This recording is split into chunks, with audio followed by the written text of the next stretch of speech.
What up, everybody? Immanuel Kant here, and I'm going to tell you about what most people consider to be my greatest and most influential book.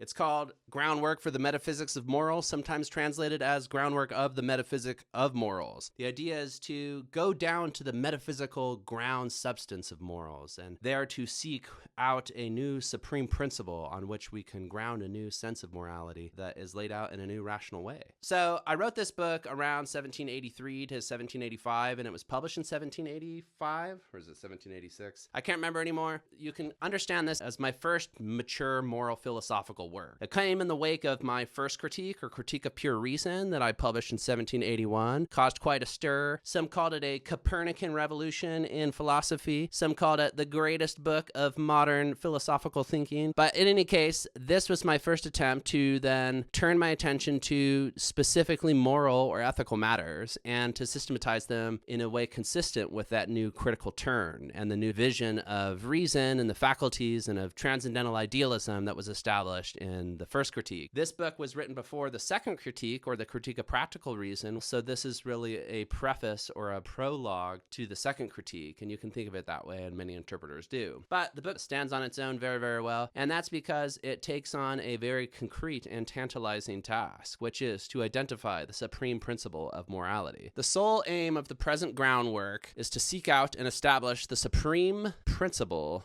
of morality. Then there's 3 chapters, yada, yada, yada, yada, yada, yada. 3 different chapters where I approach the problem in 3 different ways. I do introduce the idea of goodwill, and that's my starting point. I take the goodwill in a human being to be the only thing that's unconditionally good. If someone has a goodwill, no matter what they do, even if things turn out horribly, it was good that they had a goodwill, right? The goodwill cannot be conditioned. It cannot be compromised. The goodwill is an axiomatic moral substance that has apparent and self-explanatory moral value. But we can go further with that and systematize that into principles. In this book, I hit upon formulations that are really just, I don't want to pat myself on the back, but things that just stick in the mind, like a earworm for the brain. The best known of these is probably the categorical imperative. The idea with the categorical imperative is just to try to get at a moral truth that's universally binding for the entire category of rational beings. And I formulate it in different ways, but here's one that I like quite a bit. Since I have robbed the will of every inducement that might arise for it as a consequence of obeying any particular law, that's to say, obeying a law that favors one group over another or that's particularly bound to this context or conditional, nothing is left but the conformity of actions to universal law as such, and this alone must serve the will as its principle. That is to say, I ought never to act except in such a way that I can also will that my maxim should become a universal law. And what do I mean by that? Well, your maxim, that's the principle upon which you base your action as a free acting and deciding creature, and you usually establish your maxims and base them on short-term needs or conditional prudence, things that you want to do for yourself to solve certain problems. Like today I'm going to go buy apples because I want to eat apples later. This is a maxim that you establish whenever you are acting in ways that trigger this principle. And for me, it's categorical and it applies to all acts. Again, to repeat, that is to say, I ought never to act except in such a way that I can also will that my maxim should become a universal law. How I, Kant, act when I walk down the street or enter a buggy or get tucked into my sleep sack at night with the laced sides or smoke my pipe right at daybreak in the morning. Whenever I do these things, I act in a way that I could will that my principle of acting at that moment could be done by everybody when they act. It could be universalized. All rational beings could also, in that circumstance, choose the same way, and there would be no contradiction in that. I'm not making an exception for myself. It's to say that you bind yourself in your free action to rules and laws that you take to apply not just to yourself, but to rational beings as such. And so that's what I really think is the secret sauce here. And on that basis, you can really go pretty far. So there's a lot of concepts in here that are bound up with this idea of universalizing the humanity and the rational core of other humans, and of respecting that, and of whenever you act, having other rational actors and agents in mind and acting in such a way that were your maxima at that moment to be universalized to all rational beings, you could will that. And you could will that without contradiction. You could will that with goodwill and according to reason. What really matters in my moral system is that you have rationality or not. It doesn't matter so much that you're human or not. What is important is that you, through your reason, can connect with and participate in the project of morality by setting yourself categorical, universally binding maxims that don't violate the principle of a unified goodwill under a concept of practical reason. The laws or the rules or the universalizability of morality is law-like or is similar to or different from the law-likeness of the natural world, and in particular the non-human natural world, which has another type of law-likeness but doesn't involve reason and doesn't have full direct moral status insofar as irrational beings or beings without reason aren't able to constrain their maxims according to the categorical imperative.